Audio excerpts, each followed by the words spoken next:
하나님 말씀을 같이 보겠습니다. 마태복음 5장 9절입니다. 제가 3절부터 8절까지 읽고 9절은 다 같이 읽겠습니다. 심령이 가난한 자는 복이 있나니 천국이 그들의 것이며, 애통하는 자는 복이 있나니 그들이 위로를 받을 것이며, 온유한 자는 복이 있나니 그들이 땅을 기업으로 받을 것이며, 의에 줄이고 목마른 자는 복이 있나니 그들이 배부를 것이며, 긍휼히 여기는 자는 복이 있나니 그들이 긍휼히 여김을 받을 것이며, 마음이 청결한 자는 복이 있나니 그들이 하나님을 볼 것이며, 화평하게 하는 자는 복이 있나니 그들이 하나님의 아들이라 일컬음을 받을 것이며. 아멘. 계속해서 팔복에 대하여 살피고 있습니다. 오늘은 7번째, 화평케 하는 자는 복이 있다, 이 말씀에 대하여 생각해 보고자 합니다.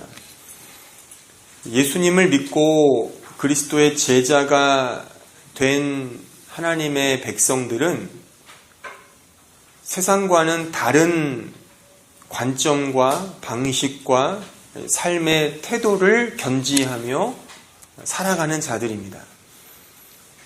여기서 다르다고 하는 것을 우리가 자칫 오해해서 어떤 세상 사람들, 즉 예수를 믿지 않는 자들에 대한 어떤 우월감이나 어떤 자기 자랑과 자기 포만감을 갖는다는 의미는 아닙니다. 그러니까 예수를 믿었다는 것이 다른 사람과, 즉 세상과 다른 것이긴 한데, 그 다른 것이 자기를 드러내는, 그러니까 우월감에 도취되는 것은 아닌 것입니다. 쉽게 말해서 우리가 자칫 세상에 나와 다른 어떤 부류들을 볼 때 나는 하나님의 백성이다, 나의 본향은 천국에 있고 너는 죄와 사탄의 자식들이고 너는 이 지상에 이 앞으로 허망하게 없어질 이 세상에 속한 자들이다 라는 식의 우쭐대는 그런 심성이 아니라는 것입니다.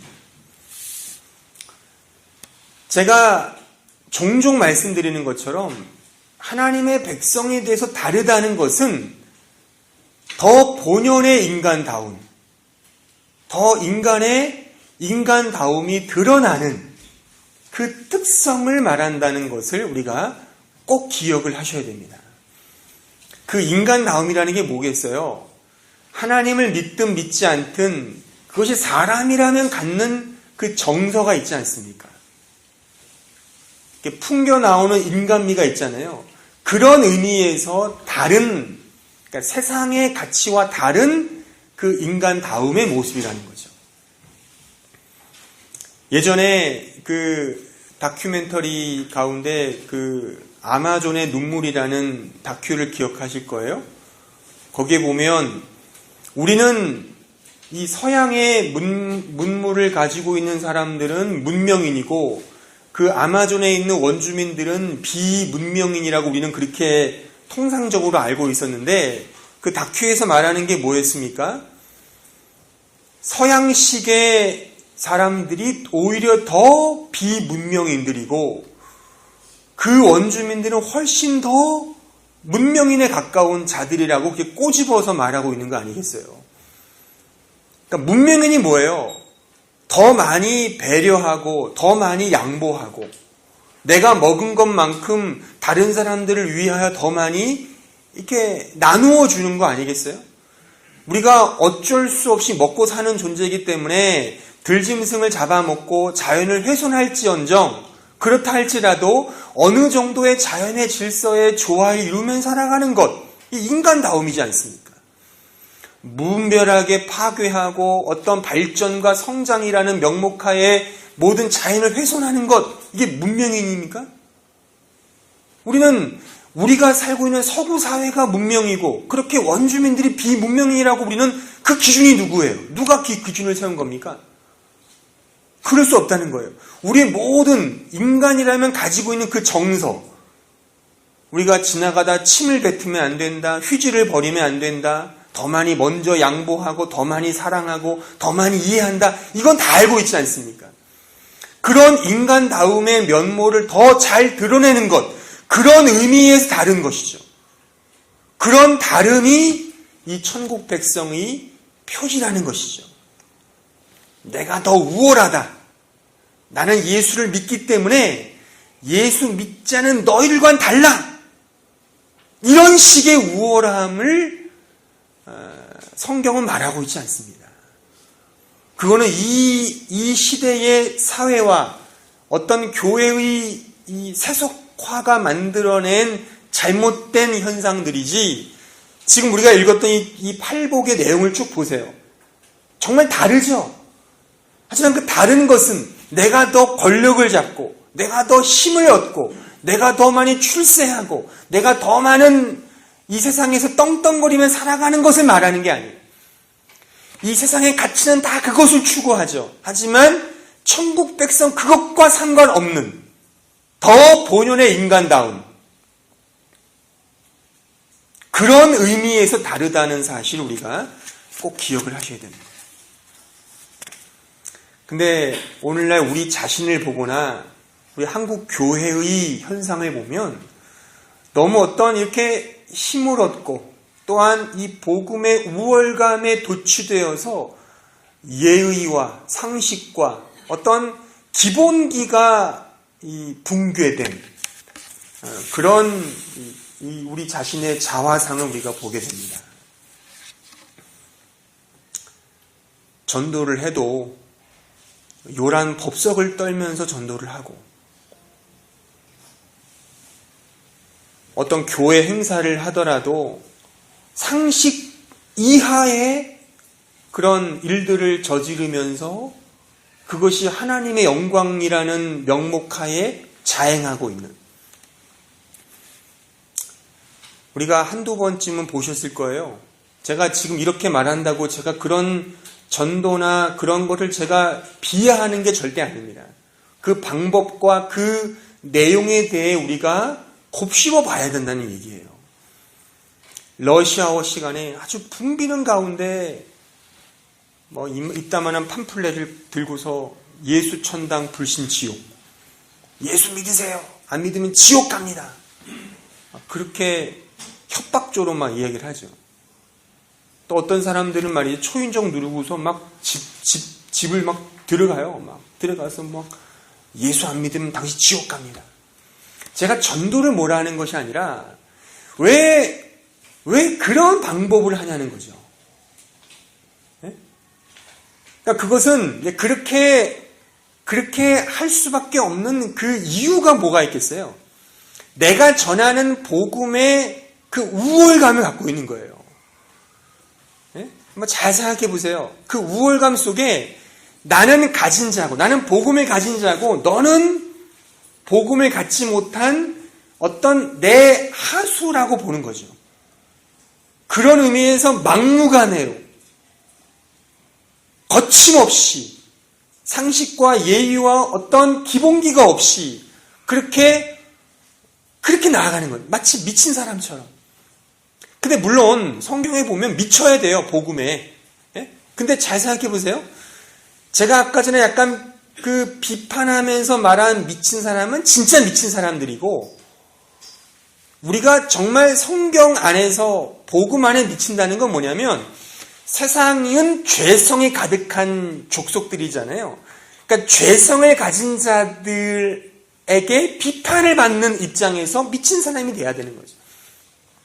더 정상적인 사람들이기 때문에 우리가 그런 의미에서 미친 사람 취급을 받아야지, 어떤 상식과 예의와 그런 기본기가 없는 그런 상태의 그런 무례한 그런 식의 다른 모습으로 드러나서는 안 된다는 것입니다.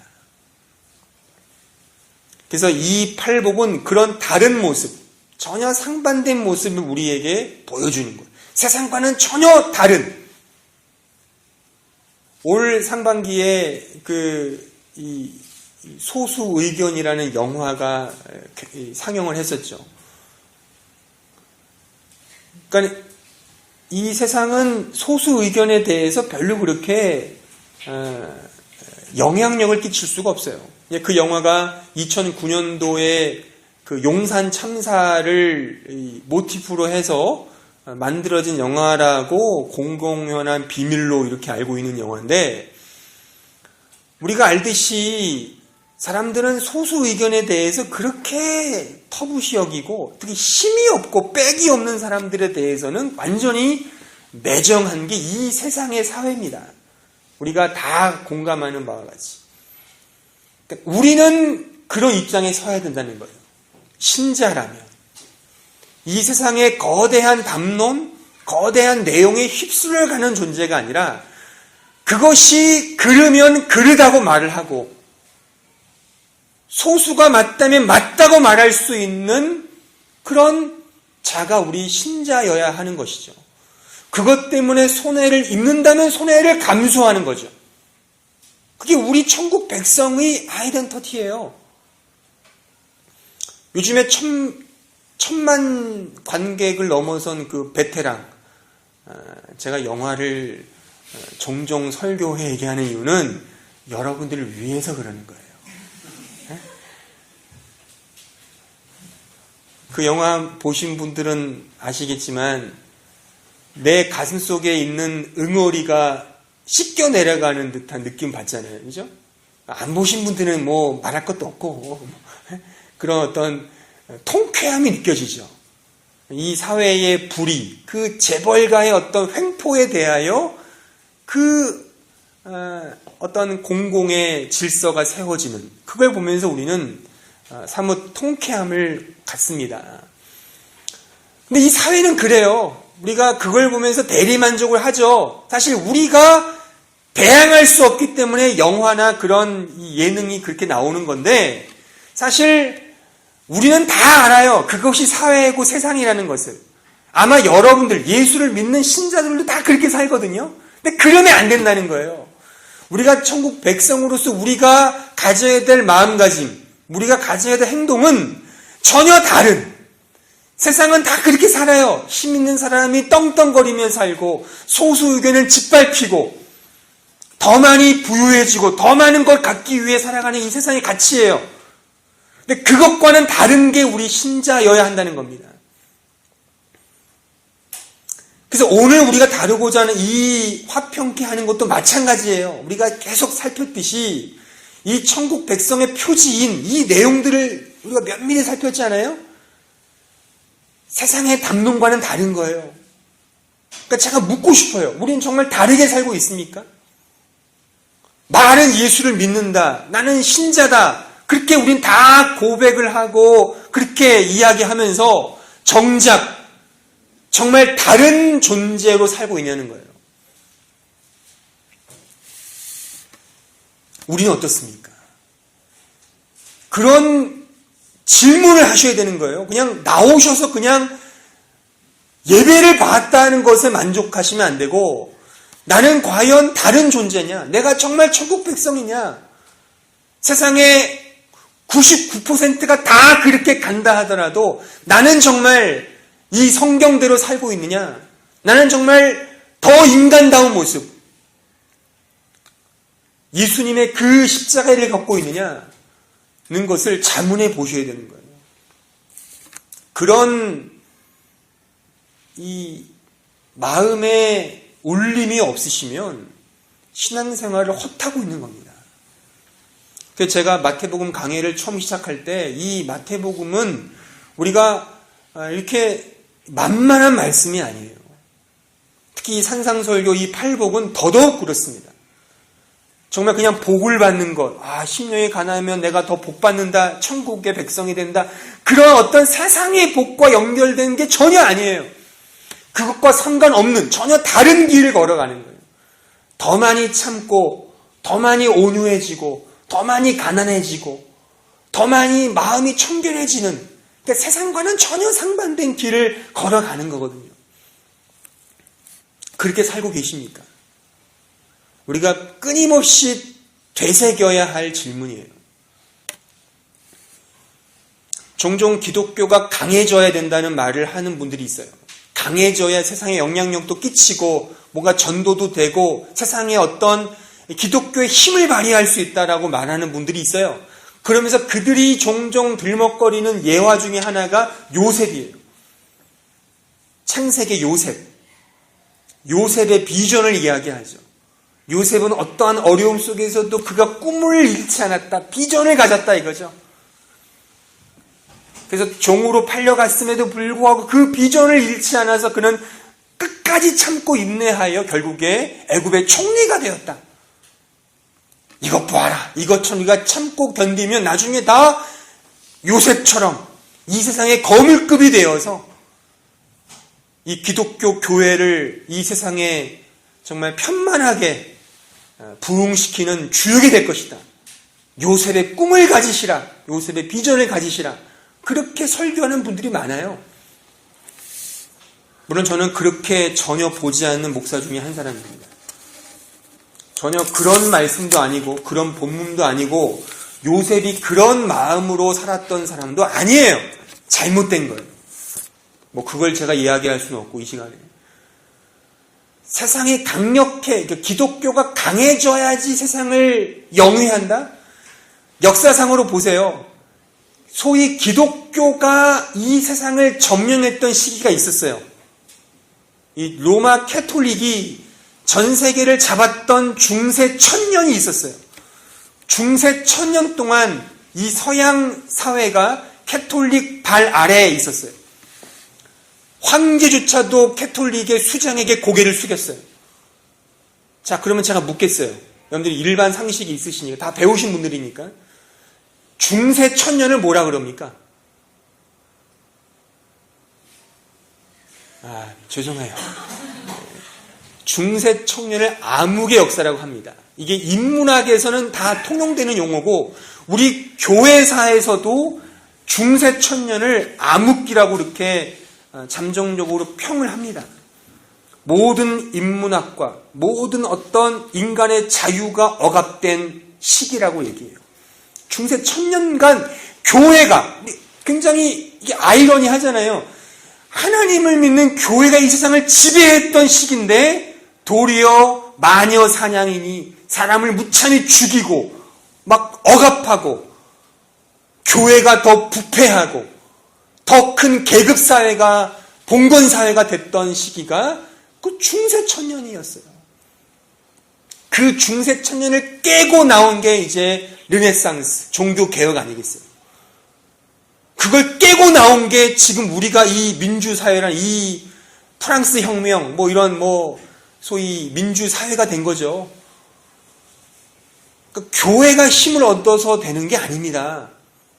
어떤 체제가 강력해져서 이 사회가 변형되는 게 아니라 우리 각자 한 사람한테 진정한 교회가 지금 제가 다루는 이 본문 말씀처럼 팔복의 내용처럼 이런 걸 내 복으로 알고 정말 세상과 다른 그런 가치와 규범과 삶의 양식을 가지고 살아가는 것, 그렇게 할 때 그것이 소위 그리스도의 빛과 소금의 역할을 감당하는 모습인 거예요. 이 화평이라는 것도 마찬가지예요. 강자가 화평을 만드는 게 아니에요. 물론 그렇다고 약자들끼리 모여서 화평을 이루는 것도 아닙니다. 그건 또 다른 동호 모임이 되는 거지, 그건 화평이 이룰 수 있는 게 아니에요. 올해로 그 UN 연합, 그 UN이 창설된 지 70주년 했다고 그래요. 그러니까 45년도에 2차 대전 이후에 이제 각 나라들이 모여서 국제 평화와 안전한 이 사회를 구축하기 위해서 UN을 만들었어요. UN 이후에 전쟁에 그쳤습니까? 우리는 언제나 전쟁 속에 살고 있어요. 더 아이러니한 건 뭔지 아십니까? 그 UN 연합, UN 안전보장이사회의 상임이사국 5개국 있잖아요. 미국, 중국, 러시아, 영국, 프랑스, 이 상위 이사국의 나라들이 말이죠. 전 세계에 가장 많이 무기를 파는 나라들입니다. 평화를 지킨다는 나라에서 무기를 만들어 그 무기를 더 비싸게 팔아먹으려고 애를 쓰는 나라들이 이 상인 이사국이에요. 제 말이 거짓말 같습니까? 한번 찾아보세요. 아는 분들은 다 압니다. 최강대국 미국. 거기는 뭐 마트 가면 총기를 살 수 있잖아요. 네? 마트 가면 몇백 불의 총기를 사요. 아니 그렇게 평화와 인권을 강조하는 나라가 전쟁에 대하여 엄청난, 제가 미국을 폄하하는 게 아닙니다. 가장 최강국이니까 제가 예를 든 거예요. 그럼 우리나라는 어떻습니까? 혹자는 그러대요. 우리나라는 동방 예의지국이다. 한 번 역사상 침범을 당해봤지 침범한 적이 없는 그런 나라라고. 물론 그것이 기록상은 맞을 수 있지만 사실 우리가 침범을 못한 게 아니라 실력과 능력이 없어서 침범을 못한 거예요. 우리도요, 일본처럼 먼저 그렇게 문물을 받아들여서 힘이 생겼으면 어느 나라든 침범을 했을 겁니다.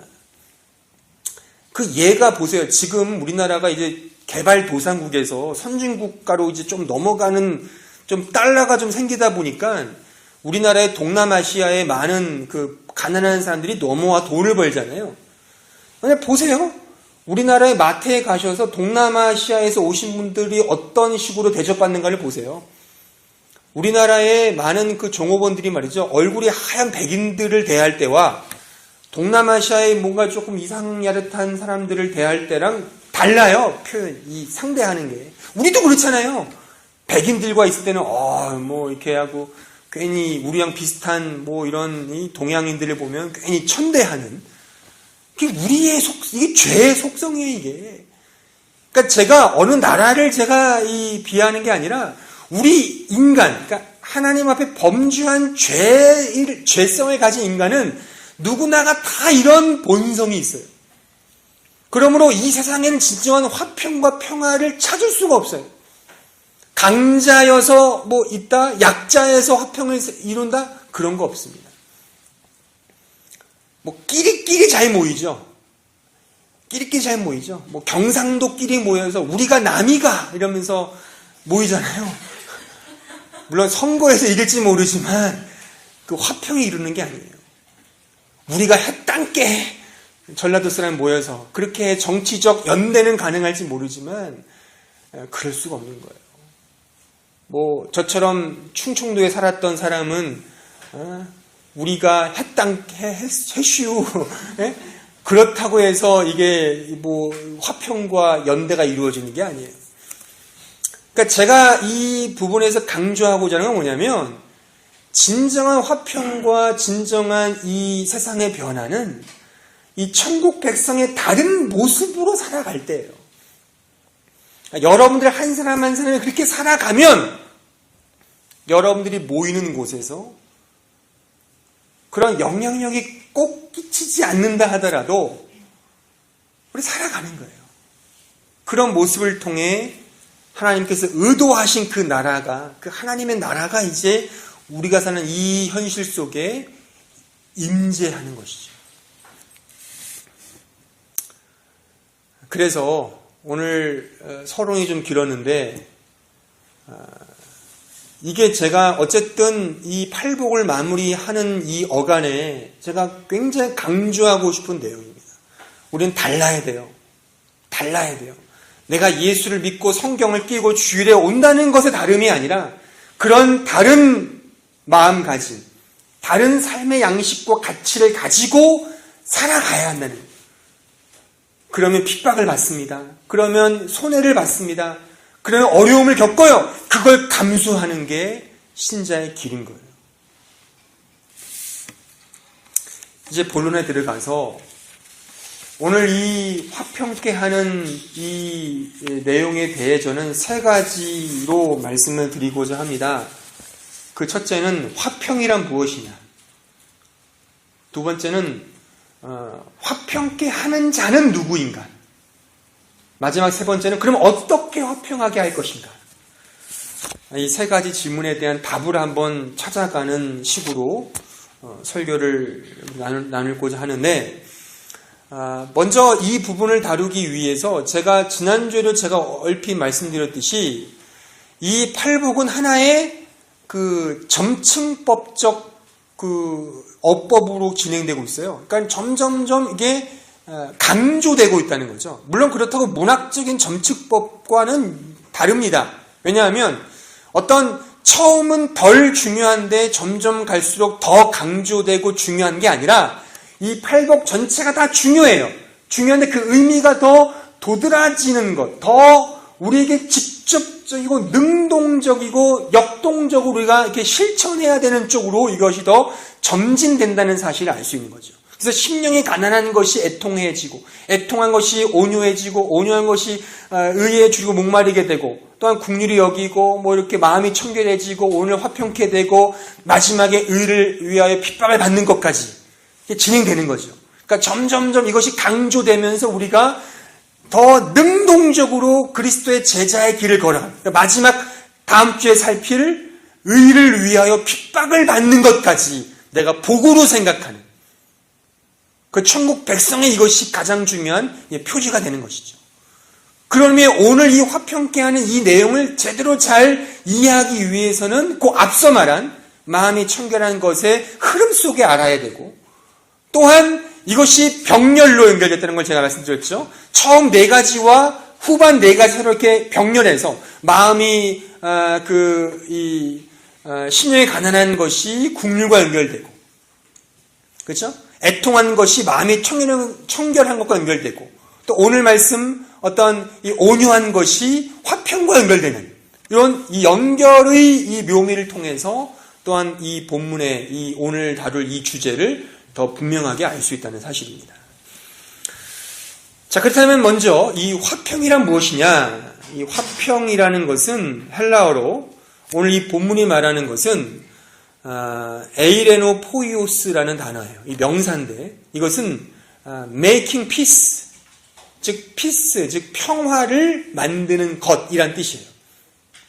그러니까 평화를, 화평을, 화목을, 평안을 만드는 것이란 뜻이 바로 요 에이레네라는 이 단어에 속해 있는 이 의미인데, 이것을 히브리어로 말하면 우리가 너무나 잘 아는 유일한 히브리어 단어가 있죠. 뭐가 있어요? 네, 샬롬. 이게 똑같은 단어예요. 그래서 샬롬은 이스라엘 사람들의 인사법이죠. 이것을 우리나라 말로 그대로 해석해도 정확히 맞죠. 우리가 만나면 뭐라 인사해요, 우리는? 안녕하세요. 평안하셨습니까? 그렇게 인사하잖아요. 이게 똑같은 샬롬이라는 뜻이에요. 이런 뜻인데, 그러니까 이 화목은 이 화평은 다른 말로 번역하면 화목 또는 평안, 뭐 안전 이란 뜻이 되는 거죠. 이거를 좀 더 성경적이면서 언어학적으로 좀 정의를 내리면, 이 화평은 어떤 부정적인 요소가 완전히 제거돼 버린 자유로운 상태. 다시 말할게요. 어떤 부정적인 요소가 완전히 제거돼 버린 그런 자유로운 상태를 화평이라고 하는 거예요. 여기서 말하는 부정적인 요소는 다양하게 우리 생각할 수 있겠죠. 그렇죠? 예를 들어 육체적인 고통, 그것도 부정적인 요소잖아요. 그것에 대하여 제거된 상태, 물질적으로 공공한 상태, 그 물질적 공공으로부터 제거된 상태, 정치적 억압, 사회적 어떤 불이익, 그런 부정적 요소로부터 그런 것들이 제거된 상태, 그 상태가 바로 화평인 거예요. 또한 그것에 대한 대상, 그것이 개인이든 이 국가든 이 공동체, 이 사회든 그런 사회에 끼어있는 그런 부정적 요소가 제거된 상태, 그것이 바로 화평이라고 말할 수가 있는 거죠. 근데 우리는 이제 여기서 성경적으로 하나 진단을 내리면, 이런 부정적 요소가 왜 우리 인간에게 들어왔어요? 죄 때문에. 그죠? 죄가 인간에게 들어옴으로써 이런 부정적인 요소가 우리에게 온 거예요. 죄라는 바이러스가 인간에게 침투됨으로써 그러니까 아담과 하와가 범죄한 이후에 죄가 인간의 마음에 들어온 그 이후 이제 인간에게 이런 여러 가지 부정적 요소. 그래서 이 죄가 곧 우리에게는 화평이 아닌 것으로 우리를 억누르고 있죠. 그래서 아담 이후에 인간의 사회는, 인간의 역사는 화평의 역사가 없었습니다. 끊임없는 불화, 전쟁, 전투, 어떤 이 투쟁, 이런 역사가 이 세상의 역사죠. 그러므로 우리 여기서 이 불화를 극복하고 이 모든 부정적인 요소를 제거할 수 있는 유일한 길은 뭐겠어요? 바로 예수 그리스도를 통하여 구원을 얻는, 거듭나는 것 외에는 진정한 평안과 화평은 있을 수가 없는 것입니다. 자, 그래서 우리가 말씀을 한번 찾아보면 우리 고린도후서 5장에 가보실까요? 고린도후서 5장 17절입니다. 고린도후서 5장 17절, 21절까지. 자, 그런즉 누구든지 그리스도 안에 있으면 새로운 피조물이라. 이전 것은 지나갔으니 보라 새 것이 되었도다. 모든 것이 하나님께로서 났으며 그가 그리스도로 말미암아 우리를 자기와 화목하게 하시고 또 우리에게 화목하게 하는 직분을 주셨으니 곧 하나님께서 그리스도 안에 계시사 세상을 자기와 화목하게 하시며 그들의 죄를 그들에게 돌리지 아니하시고 화목하게 하는 말씀을 우리에게 부탁하셨느니라. 그러므로 우리가 그리스도를 대신하여 사신이 되어 하나님이 우리를 통하여 너희를 권면하시는 것 같이 그리스도를 대신하여 간청하노니 너희는 하나님과 화목하라. 하나님이 죄를 알지도 못하신 이를 우리를 대신하여 죄로 삼으신 것은 우리로 하여금 그 안에서 하나님의 의가 되게 하려 하심이라. 여기에 아주 중요한 세 가지 표현이 등장합니다. 자, 언더라인을 치는 부분인데 18절에 보시면 그리스도로 말미암아 우리를 자기와 화목하게 하셨다는 거죠. 그리스도로 말미암아. 또 하나 19절에 보시면 그리스도 안에서 그리스도 안에 계시사 세상을 자기와 화목하게 하시며 그리고 세 번째 20절과 21절에 보시면 그리스도를 대신하여 또는 우리를 대신하여 그러니까 그리스도가 우리를 대신하여라는 표현이 있어요. 이건 무슨 말이냐면 이런 그리스도로 말미암아 그리스도 안에서 그리스도가 우리를 대신하여 화목을 이루었다는 뜻이에요. 정리하자면 진정한 이 세상의 화목은요, 그리스도가 없이는 불가능합니다. 우리가 평화를 외치고 화목하길 원한다면 그리스도로 말미암아 그리스도 안에서 그리스도가 우리를 위하여 행하신 그 일의 근거로 그 십자가의 화목 제물에 근거하여 이 세상에 화평과 화목이 임하는 것입니다. 다른 것으로는 결코 올 수가 없어요. 그래서 제가 서론에 말씀드렸잖아요. 우리 신자만이 이 세상에 화목해 할 수 있는 피스메이커가 될 수 있는 거예요. 우리만이. 세상은 결코 화평을 임시적이고 어떤 의미에서 그냥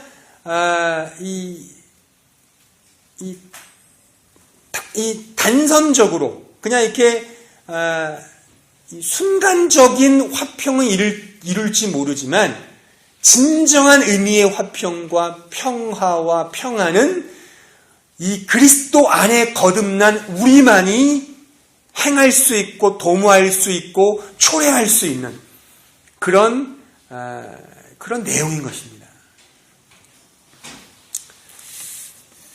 오늘 이 지금 읽은 말씀에 봐도 또 나와 있잖아요. 우리에게 이제 화평하게 하는 직분을 맡기신 거예요. 우리에게.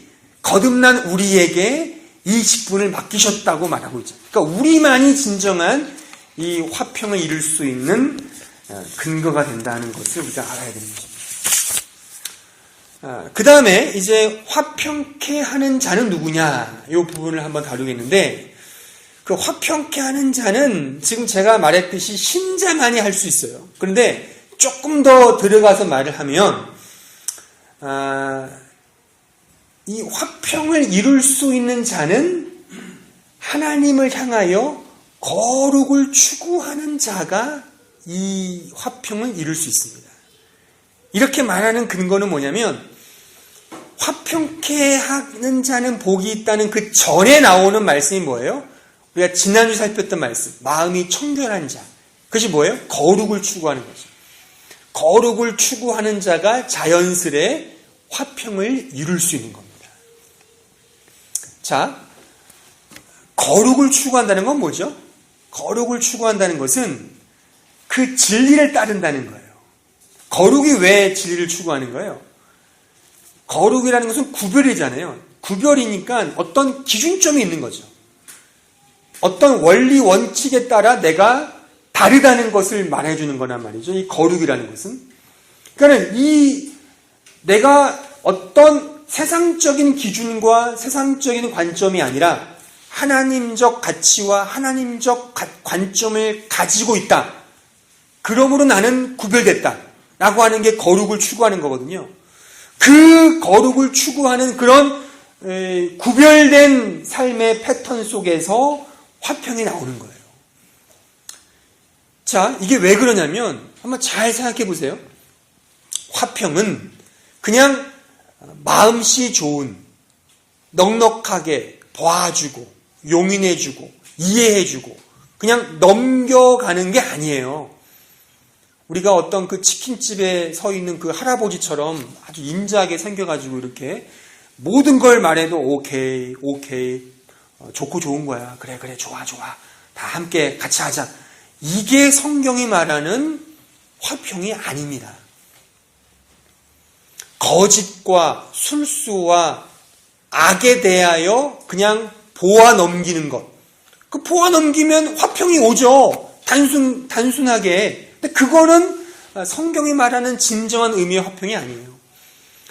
여러분들이 이제 애가 이렇게 갓난 애기가 막 울고 막 그러면은 어떻게 해요? 사탕을 주거나 공갈 젖꼭지를 물리잖아요. 그러면 아주 일시적이지만 화평이 임하죠. 조용하잖아요. 그죠? 근데 그게 진정한 화평이 아니죠. 진정한 화평이 아니죠. 지금 우리나라가 남북 간이 이렇게 대치 중에 있잖아요. 이것이 평화입니까? 지금 우리나라는 공식적으로 휴전 중이죠. 전쟁이 잠시 쉰 것뿐이에요. 언제 터질지 몰라요. 휴전 중이라는 거죠. 그러니까 우리가 이렇게 뭔가 그냥 임시적으로 어떤 임시 방편으로 그냥 화평하게 하기 위해 모든 걸 다 방임하고 그냥 용인해주고 다 좋고 좋다. 이런 게 성경이 말하는 화평이 아니라 성경은 우리가 분명한 잣대, 분명한 진리를 내가 부여잡고 그 기준을 가지고 내가 살아가는 걸 말하는 거예요. 그런 살아가는 걸 가지고 화평이 임하는 거죠. 그러니까 의를 갖는 거예요. 의의 기준을 가지고 하나님적 관점을 가지고. 근데 그 관점은 세상과 달라요. 근데 보세요. 내가 그 관점이 하나님적 관점이 내가 더 많이 돈을 긁어모으고 내가 더 많이 우월해지고 내가 더 많이 강자가 되기 위한 다른 게 아니라 그런 기준이 아니죠. 성경은.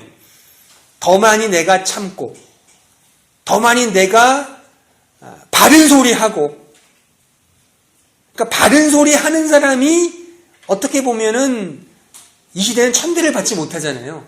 그렇죠? 근데 그렇게 하는 거예요. 살아가는 거예요. 그렇게. 그러면 더 왕따를 당할 수 있죠. 왕따를 감수하는 거예요. 근데 보세요, 여러분들. 제가 아까 전에 선언에 말씀드렸잖아요. 이 세상 사람 다 안단 말이에요. 우리가 다 하나님의 형상에 남아있는 본성이 있기 때문에 깨지긴 했지만 이 잔존해 있는 그 형상에 있기 때문에 어떤 사람이 정말 정직하게 살기 위해 손해를 감수하고 살아보면 처음에는 이 사람을 우리 공동체에서 밀어내려고 하죠. 자꾸만 이상한 소리 하니까 야, 너 하나 때문에 우린 괴로워. 너만 없어지면 우린 편하겠어. 그렇게 한단 말이에요. 근데 이 사람이 좀 어떤 사리사욕도 없이 정말 이 원리 원칙 가지고 끊임없이 이야기하면 그 대다수의 사람들도 어떻게 돼요? 인정해 준단 말이에요. 아, 저 사람은 정말 특별한 사람 같아. 어떤 자기를 우쭐하기 위해 뭔가 자기의 도덕적인 심성을 드러내기 위한 어떤 구실로 하는 게 아니라 진짜 저 사람은 하나님을 믿는 사람 같아. 내가 저 사람을 싫어해도 내가 저 사람을 인정할 것 같아. 그런 분위기가 되는 경우 있지 않습니까?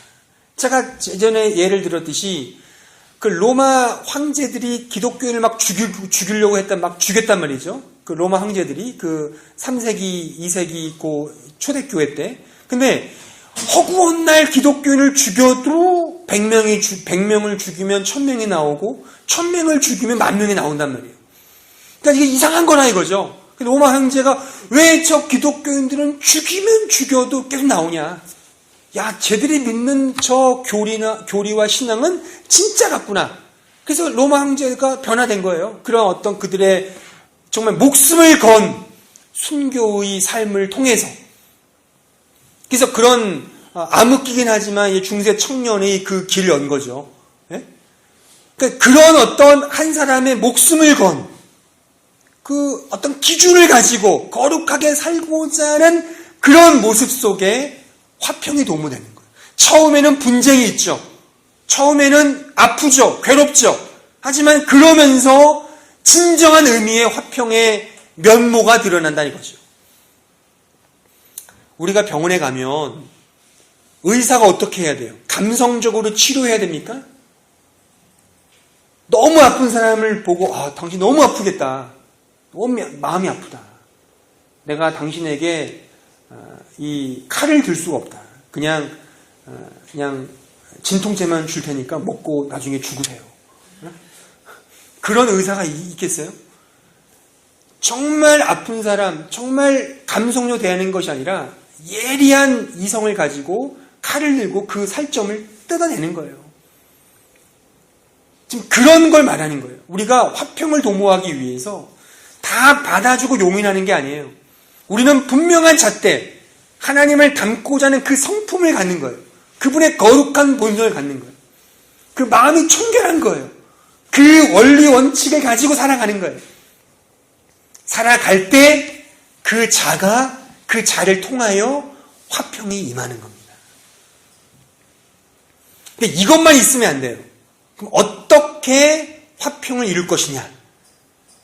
그것이 바로 요 7번째 복과 병렬로 관계된 그 상반부의 3번째 뭐예요?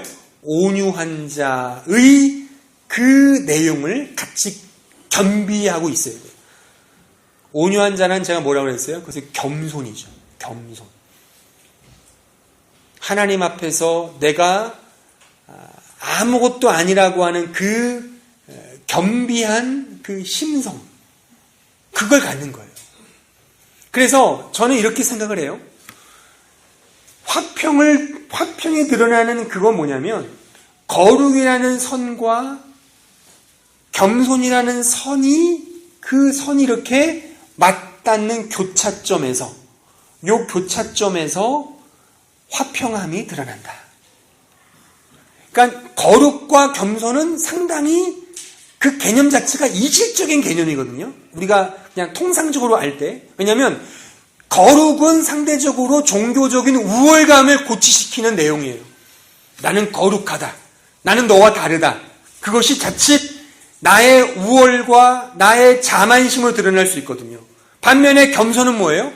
자기 학대, 자기 어떤 부인으로 너무나 지나쳐서 나는 아무것도 할 수 없다는 식으로 갈 수 있거든요. 그러니까 이 모든 극단을 배제한 채 가장 거룩과 겸손이 맞닿는 그 교차점에서 진정한 화평이 모색되고 도모되고 드러난다는 사실입니다. 이 부분을 여러분들 한번 잘 고민해 보세요. 우리 이 세상에 우리가 진정으로 화평을 이루게 하기 위해서는요, 이 2가지 선이 만나야 돼요. 두 가지의 선을, 두 가지의 무기를 가지고 있어야 돼요. 여러분들이 거룩, 하나님의 의와 그분의 원리 원칙을 추구하되 진정으로 온유한 자여야 해요.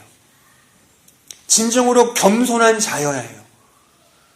내가 나에게 어떤 이득이 있거나 나에게 어떤 이해관계에서 초월한 정말 겸손을 추구하는 자여야만 그 안에서 화평과 화목이 이루어진다는 사실입니다. 이 중에 어떤 하나도 부족하거나 간과하면 그 안에서는 화평은 이룰 수가 없습니다. 너무 겸손을 강조한 나머지 모든 것들을 용인해주고 모든 것들을 품는다는 식으로 사랑만 하면 거짓과 타협하게 되는 것이고 불의와 공모하게 되는 거예요. 그것은 진정한 화평이 아니에요. 그냥 임시방편으로 그냥 넘어가는 거예요. 물론 그렇다고 해서 원리원칙, 하나님의 의, 거룩을 강조한 나머지 원리원칙만 강조하면 거기는 살벌한 어떤 심판과 정죄만이 있을 뿐이에요. 그래서 우리는 이 두 가지의 무기를 겸비하고 있어야 돼요. 같이 가지고 있어야 돼요. 그것에서의 교차점이 그 교차점 속에서 진정한 화평과 화목이 이루어진다. 그러니까 제가 성경 공부 때 준비한 내용들이 3번 문제. 요 두 가지 선을 한번 잘 고민해 보신 상태에서 과연 우리와 다른 타 종교, 뭐 이슬람교라든가 불교, 천주교에 대해서 우리가 어떻게 관계를 맺을 것이냐. 또한 동성연애자들, 요즘에 동성결혼이 상당히 문제화되지 않습니까? 그들을 우리가 어떻게 관계를 맺을 것이냐. 여러분들 실제적인 문제일 수 있어요. 우리는 동성연애자들이 나와 별로 없으니까 뭐 상관없을지 모르지만 그런 사람들, 여러분들 한 10여 년 전, 20여 년 전만 해도요. 뭐 소위 이제 이혼한 사람들이 교회에 오지 못했어요. 근데 한국 교회 가보세요. 이혼 부서가 있을 정도예요.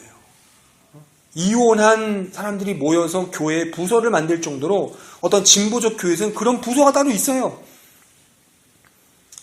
그러니까 이거는 우리의 실존적인 문제예요. 우리가 그냥 무조건 죄악이야. 다 그냥 죽여버려.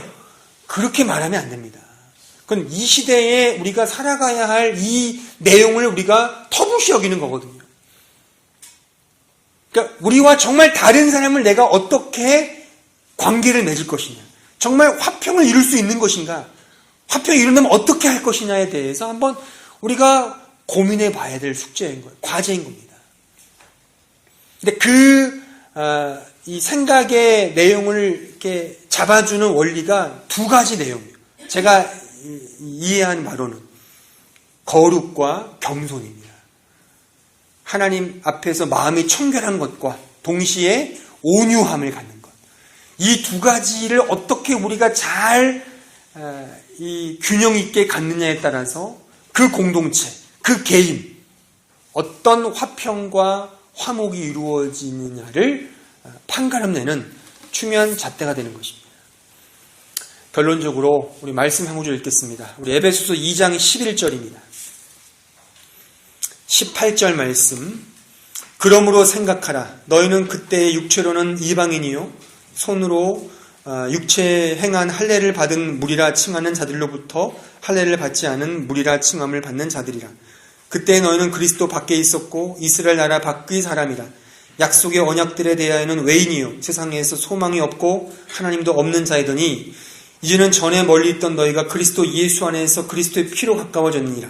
그는 우리의 화평이신지라. 둘로 하나를 만드사 원수된 것 곧 중간에 막힌 담을 자기 육체로 허시고 법조문으로 된 계명의 율법을 폐하셨으니 이는 이 둘로 자기 안에서 한 새 사람을 지어 화평하게 하시고 또 십자가로 이 둘을 한 몸으로 하나님과 화목하게 하려 하심이라.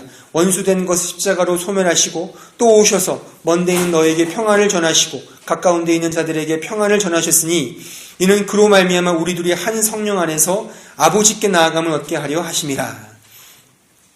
여기에 둘이라는 뜻은 누구와 누구를 지칭하는 줄 아십니까? 이것은 유대인과 이방인을 말하는 거예요. 그러니까 유대인과 이방인은 결코 섞일 수 없는 관계였거든요. 근데 그 유대인과 이방인이 누구를 통하여? 그리스도를 통하여 화목하게 된 거예요. 그러니까 이 말씀도 강조하는 바가 뭐냐? 여러분들과 같이 우리처럼 그리스도를 믿고 거듭난 자만이, 오늘 말씀으로 말한다면 거룩과 겸손, 이 두 가지 무기를 가진 자만이 진정한 화목을 이룰 수 있는 그 근거가 된다는 사실입니다. 이런 삶을 우리가 살아야 되는 것이죠. 끝으로 이런 예화를 하나 제가 전하고 마치겠습니다. 그 아시시의 그 프란체스코라는 성자를 아시죠? 그 사람에 대한 일화입니다. 그 프란체스코가 어느 날 자신의 제자들과 함께 40일 금식을 했는데 마지막 하루를 남겨놓고 어떤 젊은 제자가 너무 배고픈 나머지 스프를 한 모금 먹은 거예요. 그러니까 주위에 있던 이 선배 제자들이 막 욕을 바가지로 하면서 이 자식은 하루 남겨놓고 어떻게 이 죄악된 이런 짓을 할 수 있냐, 막 욕을 하고 막 그냥 핀잔을 가하고 정죄하는 거죠. 너는 이 프란치스코의 제자라고 하지 마라, 뭐 이러면서 그러면서 자기 스승을 바라보면서 이 사람을 좀 혼내달라는 그런 눈초리로 이 스승을 쳐다본 거죠. 그때 이 프란치스코가 갑자기 그 젊은 제자가 먹었다는 그 스프를 자기도 한 모금 먹는 거예요. 그러니까 이 주위의 제자들이 놀라죠. 소사제 놀라는 거죠. 아니 어떻게 스승님이 먹을 수 있느냐. 그때 이 프란체스코가 이런 아주 교훈 섞인 말을 했죠. 우리가 금식을 왜 하느냐. 금식을 하는 이유는 그리스도의 인격을 담고 그리스도의 성품을 더 담기 위하여 금식을 하는 것이지. 그렇지 않느냐. 이 젊은 제자는 배가 고파서 유혹에 못 이겨 스프를 한 모금 먹었는데 이건 죄가 아니다. 죄는 배고픔을 못 이겨 그 스프를 먹은 그 자신의 동료를 정죄하고 비난한 너희들이 죄인이다. 너희들의 그 비난한 그것이 죄다. 배를 골무며 싸우는 것보다 배 터지게 먹고 사랑하는 게 훨씬 낫느니라. 그런 교훈을 내렸대요. 그러니까 제가 지금 이야기하는 이 개념의 내용이 여기에서 집약됩니다. 거룩과 겸손은 이런 마음이에요. 그러니까 어떤 경우에는 이렇게 하고 어떤 경우에는 저렇게 할 수 있는 그 근거가 이 마음을 갖는 거예요. 우리가 진정한 하나님의 성품을 닮아가는 거룩을 품고 하나님 앞에서 진정한 겸손을 우리가 내 마음속에 품는다면 아마도 우리는 나와 다른 누군가를 대면할 때 어떤 사람들 사이 속에서도 결코 세속적이지 않은 그리고 너무 정죄하지 않는 그런 극단을 조심하면서 가장 신자다운 모습으로 잘 결정할 것입니다. 답은 없습니다. 우리가 이 원리, 거룩과 겸손을 우리 자신 속에 잘 균형 있게 우리가 삼으면서 우리가 풀어야 할 숙제인 것입니다. 우리 안에도 우리와 다른 지체들이 있을 수 있어요. 나와 스타일이 다르고 나와 생각하는 게 다르고 나와 무언가 바라보는 관점이 다를 수 있어요. 하지만 우리가 그리스도 안에서 하나가 되고 화평을 이룰 수 있는 근거가 바로 거룩과 겸손, 이 두 가지 큰 무기를 우리가 갖고 있을 때에 비로소 그 놀라운 화평을 도모할 수 있는 거예요. 지금 우리 한마음교회가 그런 교회가 되기를 저는 바랍니다. 우리가 어떤 세상적인 힘이 없더라도, 능력이 없더라도 그것은 중요한 게 아니에요. 결코 중요한 게 아니에요. 그건 천국 백성의 표지가 아니에요.